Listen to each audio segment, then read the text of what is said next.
Have you ever felt like your life was trapped in a web of labels, identities, and appearances? Why do we hold on so tightly to the images we create of ourselves and others? What would it feel like to completely let go of all these illusions, and what kind of freedom might that bring? Welcome back to the channel. Today, we embark on a profound journey into one of the most revolutionary teachings in Mahayana Buddhism, the Diamond Sutra. Specifically, we'll explore the concept of smashing false appearances, or what the sutra refers to as breaking the attachment to form, identity, and self. This is not just a lofty philosophical idea. It is a practical and liberating path that can help us live more freely, authentically, and compassionately. The Diamond Sutra is a text of piercing clarity. It confronts our habitual ways of thinking and compels us to see beyond the illusions that cloud our vision. It cuts like a diamond through the illusions of form, permanence, and ego. At the heart of this sutra is the radical assertion that all phenomena, including the self, are ultimately empty of inherent existence. But rather than plunging us into nihilism, this realization opens up a space of profound peace, boundless compassion, and awakened clarity. When the Buddha spoke the words of the Diamond Sutra to his disciple Subhatai, he wasn't simply imparting abstract metaphysics.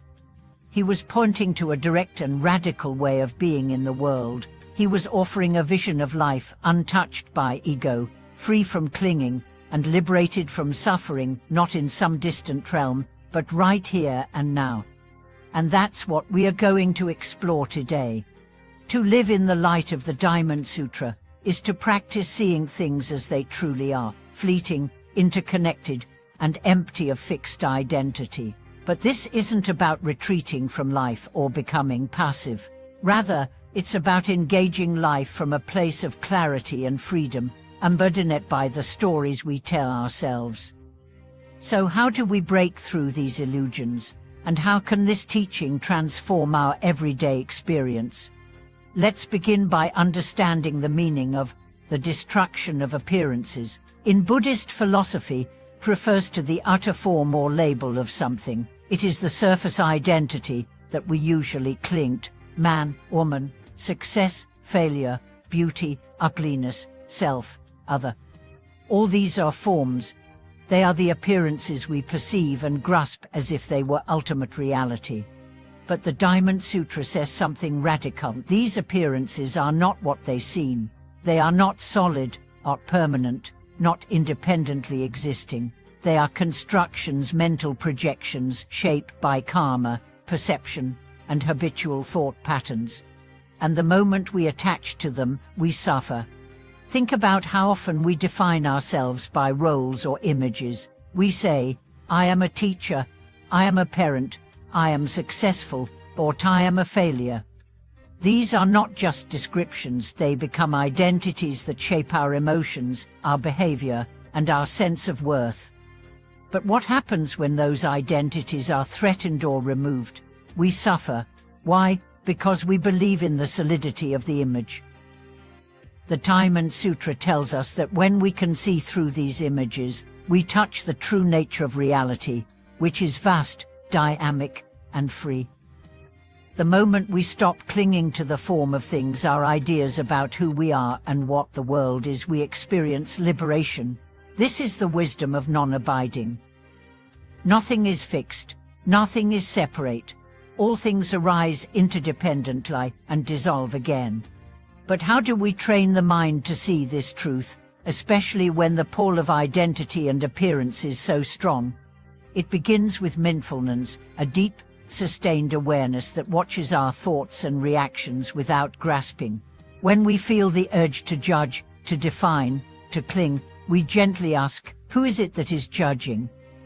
What is it that we are clinging to? Where is this I that feels threatened? This inquiry, repeated over time, begins to unravel the illusion. Imagine walking through a mirror maze where every reflection calls to you. This is who you are. This is what matters. This is what you need to be happy. The practice of breaking appearances is like remembering that these are just reflections. The real you is not in the mirror. The moment you stop chasing reflections, you find the exit. The Buddha used many examples to drive this point home. He described a person as a foam on the sea, a mirage in the desert, a flash of lightning in a summer storm. All these are vivid reminders that our bodies, emotions, and thoughts are momentary phenomena appearing and disappearing without substance. Yet this teaching is not meant to devalue life. On the contrary, when we realize that everything is impermanent and without fixed identity, we stop trying to grasp and control. We begin to meet each moment with openness, with gratitude, with compassion. We live fully, not because we hold tightly, but because we let go. The Diamond Sutra also tells us that true generosity arises when we give without attachment. When we give with the thought, I am giving, you are receiving, this is the gift. We are still caught in the web of form, but when we give without clinging to the identities involved, the act becomes pure. This is the perfection of giving, when the giver, the receiver, and the gift all dissolve into a single moment of presence and compassion. This teaching applies to everything: how we love, how we speak, how we serve others. When we act without ego, without needing credit or recognition, our actions become selfless and luminous. This is the path of the Bodhisattva, someone who serves all beings, not because they are someone special, but because they have seen through the illusion of separation. The Diamond Sutra invites us to live in this world, fully engaged, but unattached. To hold the forms of life lightly, knowing they are beautiful, precious, and fleeting. It does not ask us to reject the world, but to see through it, to pierce the veil of form and touch the boundless heart of reality. This kind of wisdom requires courage. It means stepping away from the habitual stories and masks we've worn for so long. It means facing the emptiness not as a void, but as a field of infinite possibility.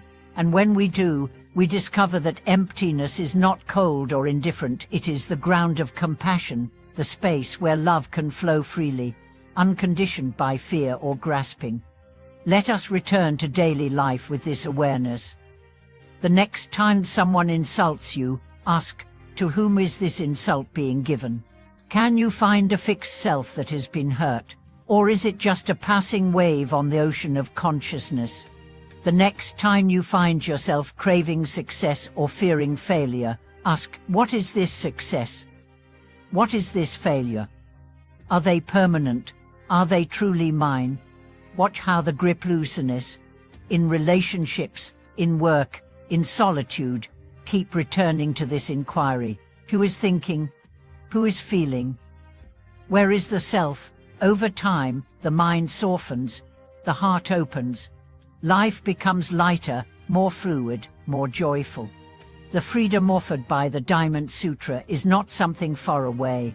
It's available in every moment, whenever we are willing to see clearly and let go. It is the freedom of no self, the joy of no clinging, the peace of not needing to be anyone or anything.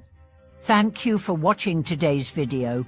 If this teaching from the Diamond Sutra touched your heart, feel free to share your experience in the comments. What appearances are you ready to let go of today? Don't forget to like, subscribe, and turn on the notification bell so you don't miss our upcoming reflections on life, Dharma, and awakening.